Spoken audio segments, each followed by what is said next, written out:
let's just take a moment and reflect on this together, not as strangers, but as people who share this world, especially those of us in leadership positions. This is really a chance to think about the sacred trust, the Amānah, that we've all been given as caretakers of all as earth. You know, when we hear the word apocalypse, we usually picture something sudden, right? Some massive event coming from the sky. But what if it's not like that at all? What if the end isn't something that's coming for us, but something that's coming from us? Let's dig into that idea. The story we really have to face is one of a slow motion ruin. An apocalypse that isn't some grand divine event, but one that's designed by us, built on the very things our modern world proudly calls progress. Think about it. Every single choice, every product, every bit of waste, they're like small stones we're laying down day after day. And together, they're building this massive monument to our own potential destruction. We call it climate change, but that's just the symptom. It's not the root cause. To really get what's happening now, we have to look back. History has this incredibly powerful and frankly tragic warning for us about the deep connection between human injustice and what happens to the planet itself. So, after 1492, the European colonization of the Americas triggered the deaths of over 55 million indigenous people. That's about 90% of the entire population. It was a result of mass killings, forced starvation, and diseases the colonizers brought with them. In our tradition, we have a word for this. We call it by its real name, zom, oppression. And this was maybe the single greatest act of zom in all of human history. But here's the thing. This unimaginable tragedy had a surprising effect on the planet. What happened next is, it's pretty amazing. With millions of people gone, the farmland they'd cultivated for centuries was just abandoned. Nature took it back. Forests grew on a massive continental scale, and they soaked up so much carbon dioxide from the atmosphere that it actually cooled the entire planet, kicking off what's known as the Little Ice Age.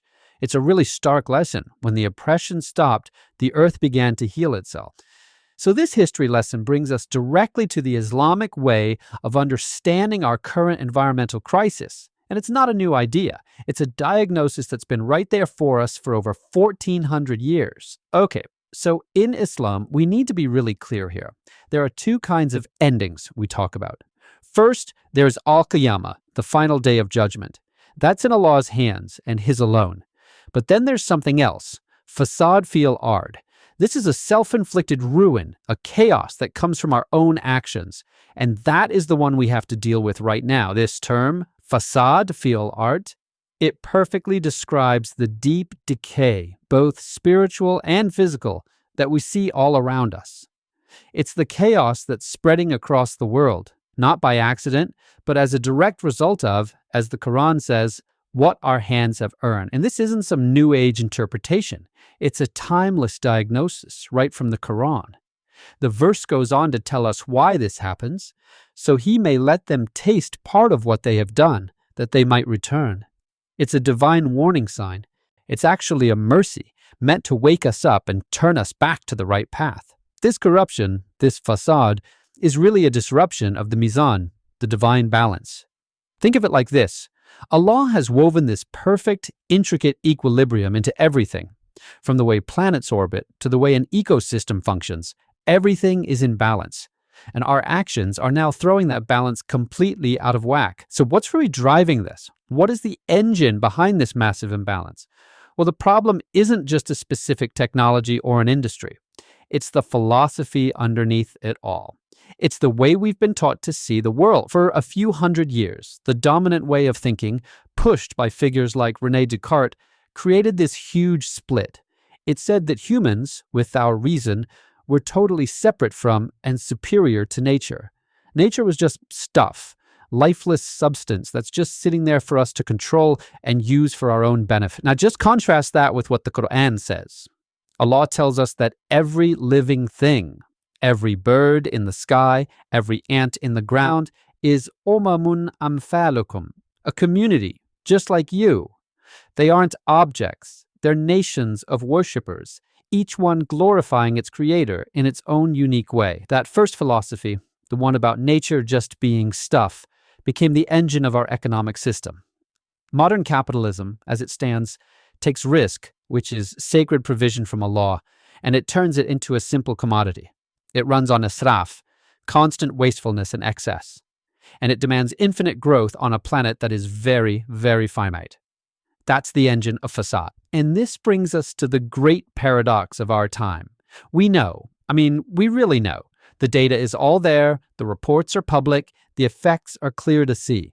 We know exactly what we are doing to our home, but we just keep doing it. This paralysis makes some people fantasize about escaping, the whole planet B idea, where we can just pack up and start over somewhere else. But the Quran is very clear about this. You can't run from consequences. There is no escaping this earth, and there's no fleeing the responsibility we've been given. It's a dangerous fantasy. So what do we do? Where do we go from here, especially as leaders? It can't just be about building some greener tech on top of the same old mindset of greed. It has to be a deep, fundamental shift in how we see ourselves, moving from being an owner to being a trustee. This is the question for every single one of us who has any kind of influence. Your companies, your supply chains, your investments, they are either part of the problem or part of the healing. There's no middle ground. So what do you choose? The Quran gives us our true job title. It's Khalīfah, a steward, a vicegerent. Allah tells us He produced you from the earth and settled you in it, not to own it, but to take care of it. That is our Amānah, our sacred trust. Our job is to cultivate His creation, not just consume it endlessly. So the path forward is actually a spiritual one. It starts inside, with tazkiyah, with purifying ourselves. First, we have to acknowledge our part in the fasād. Second, we have to sincerely repent to Allah for upsetting the Mīzān. Third, we must realign our businesses away from waste, israf, and towards creating real, lasting value. And finally, we use our influence to actively restore and heal the world, doing it all for His sake. The apocalypse that we're so afraid of isn't some far-off event. It's being built right now, piece by piece in our boardrooms, on our factory floors, and in our markets. We have been the authors of this story of destruction. So the final, most urgent question is this: can we find the wisdom, the courage, and the faith to start authoring a story of renewal?